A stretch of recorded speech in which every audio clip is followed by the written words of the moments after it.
Hi everybody, my name is Greg Crable, and this is the final installment in my four-part series on the conflict between Google and publishers. Part 1 was about copyright. In Part 2, I covered search. Part 3, we talked about generative AI, and today in Part 4, I'm going to talk about what comes next.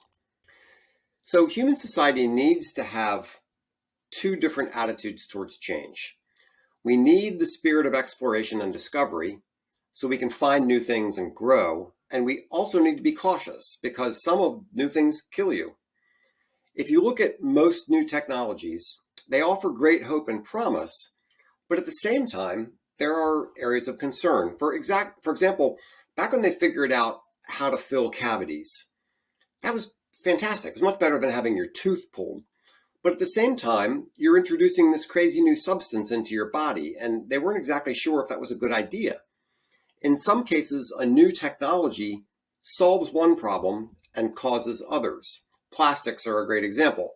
Plastics are fantastic and solve innumerable problems, but now they're in the oceans and in our bloodstream and so on. We have both attitudes right now with AI. Some people believe it's a wonderful thing that's going to tremendously increase human productivity and maybe usher in an era of peace and prosperity, while other people are afraid it's going to take over and destroy us. Both points of view are necessary. Now, there was a time when the internet mostly meant web pages and search was the front door. That was never completely true. America Online was a popular walled garden that kind of had a life of its own.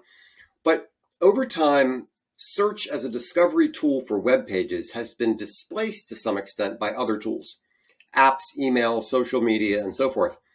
A surprising number of people use TikTok as their front door to everything on the internet. That's where they get their news and everything.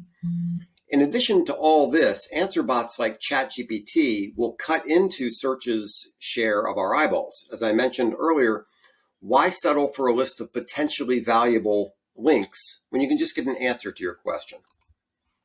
So building a web page and creating a great search engine program won't cut it anymore as a strategy to reach your market. People are all over the place online, and traditional search isn't the only way they look for things.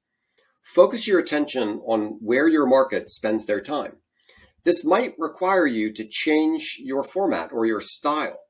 If your market doesn't want to read, quit pushing long articles on them. Make videos and podcasts. Use cartoons if you have to. Now, AI might help here. Create excellent content the way you normally would, and then use AI to transform it into 35 other formats. Just by the way, this image here is from a proverb in a children's book. He who has a thing to sell and goes and whispers in a well is not as sure to get the dollar as he who stands up high and hollers. There are still problems with generative AI. It still makes stupid mistakes, and you can't really trust it yet. Maybe never, who knows? But the concept of getting an answer to a specific question is the way to go. I don't want to have to read a long generic article on Roth versus traditional IRAs. I want the answer for my situation. Publishers should start building their own large language models in their specific area of specialty. Now, how do you make money on this? There are, of course, the tried and true ways, ads, registration, and subscriptions, but you can do an upsell from a simple question to another product or to a consultation. You can license your carefully curated good answers in your area of expertise to one of the larger stupid LLMs. Now, hating on AI won't stop it, but that also doesn't mean you have to keep feeding it. Find ways to use it, but also find ways to get leverage over it. Now, I've spoken about the very real and very serious conflict between Google, AI, and publishers. Big tech is stealing your content without your consent so they can use it to replace you. But AI has a weakness. It needs fresh material.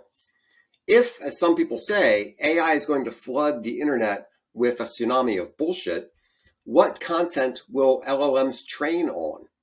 Will they start feeding on their own BS, like that snake, that's eating its tail? If AI destroys publishers, are they salting their own fields? What will they train on? TikTok videos? This is an opportunity for publishers. So, what to do now? Stop feeding the beast for free. Let's see if we can starve it of decent content and get back into a position where we have some leverage. Change your terms and conditions. Don't allow the LLMs to use your content to train their large language model, unless you agree to them, unless you license your content to them. Use AI to transform your own content into as many different formats as you can. Break out of the free supported by ads mindset that I discussed earlier. That's Google invading your brain space. Don't allow that to happen. Create your own LLM and think about creative ways to monetize answers. So I hope that was all very helpful. Once again, I'm Greg Crable. There's my contact information. If there's some way I can help you with your business, please contact me. I'd love to chat. Thanks so much.